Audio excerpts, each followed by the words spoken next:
BPSC के अभ्यर्थी को कह दिया है कि अगर आप लोगों के मांग में कोई सच्चाई है या कोई ऐसी बात है तो बीपीएससी के चेयरमैन को कानून सम्मत जो है उस पर समीक्षा करना चाहिए। पनोरमा ग्रुप, जो सोचता है वो करता है। आपके अपने सपनों का आशियाना। नमस्कार, सिटी पोस्ट में आपका स्वागत है। मैं हूं श्रीकांत प्रत्युष। आप देख रहे हैं सिटी पोस्ट। आपके लिए बड़ी खबर है। आपको पता है कि बिहार बीपीएससी की जो अभ्यर्थी हैं पिछले 4 दिनों से सत्याग्रह पर बैठे हुए हैं। गर्दनी बाग जो हड़ताल स्थल है वहीं पर वो कैंप कर रहे हैं, सत्याग्रह कर रहे हैं। हजारों छात्र वहाँ दिन रात जुटे रहते हैं। उनकी एक ही मांग है कि बीपीएससी पूरे बिहार में एग्ज़ाम को रद्द करे। लेकिन आपको पता ही है कि बापू सभागार में की जो तस्वीर सामने आई थी कि किस तरह से परीक्षा केंद्र के अंदर पहुंचकर कुछ लोगों ने प्रश्न पत्र छीने थे और हंगामा किया था। परीक्षार्थी परीक्षा नहीं दे पाए थे। उसके बाद बीपीएससी ने फिर से परीक्षा लेने की घोषणा कर दी है। 4 तारीख को ये परीक्षा दोबारा ली जाएगी। लेकिन जो धरने पर बैठे हैं अभ्यर्थी, उनका कहना है कि भाई केवल 12,000 छात्रों के लिए री एग्ज़ाम की व्यवस्था करना बाकी 4.5 लाख से ज़्यादा छात्रों के साथ अन्याय है। प्रश्न पत्र को लेकर भी सवाल उठा रहे हैं कि ऐसे प्रश्न पत्र पूछे गए हैं, प्रश्न जो बहुत ही लोअर क्लास के हैं। उन्होंने बीपीएससी की तैयारी की थी। बीपीएससी के जो अध्यक्ष हैं उन्होंने कहा था कि इस बार यूपीएससी के पैटर्न पर, यूपीएससी के लेवल के आधे सवाल पूछे जाएंगे।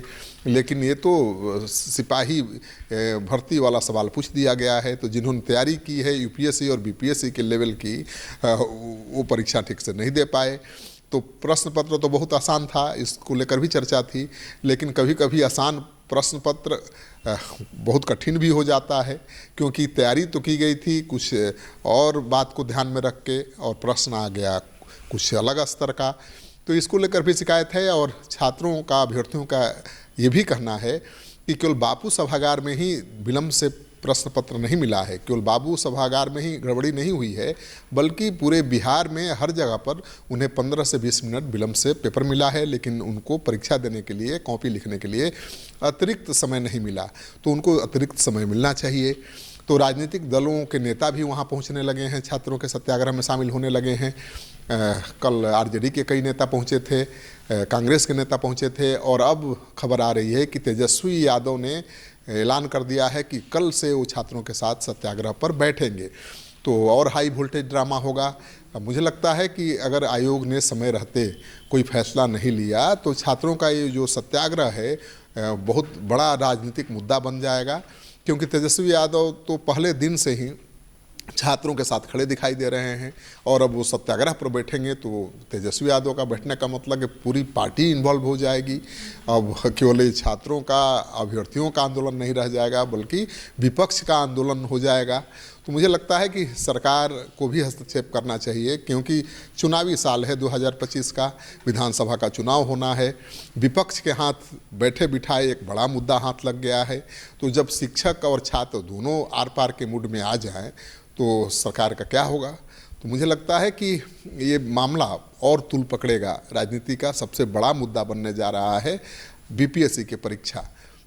इस वीडियो को खूब शेयर करिए ताकि लोगों को पता चले कि भाई छात्र 4 दिन से भूखे प्यासे सत्याग्रह पर बैठे हैं, लेकिन अभी तक ना तो सरकार की तरफ से कोई पहल की गई है उनको मनाने की, और न ही आयोग के कान पर जूं रेगा है। तो ये तो बहुत बड़ी बात है कि छात्र सत्याग्रह पर बैठे हैं, उनकी हालत ख़राब हो रही है। सरकार को चिंता नहीं है, आयोग निश्चिंत बैठा है। जिसमें एसडीएम डीएसपी बनता है तो अगला क्वेश्चन होगा कि श्री दिलीप जायसवाल एमएलए है कि एमएलसी है, ये बताओ।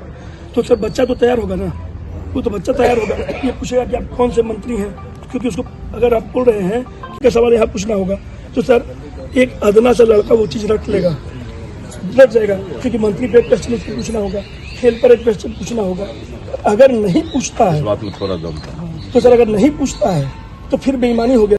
सर बीपीएससी के अभ्यर्थी आपसे मिले थे? मैंने बीपीएससी के अभ्यर्थी को कह दिया है कि अगर आप लोगों के मांग में कोई सच्चाई है या कोई ऐसी बात है तो बीपीएससी के चेयरमैन को कानून सम्मत जो है उस पर समीक्षा करना चाहिए।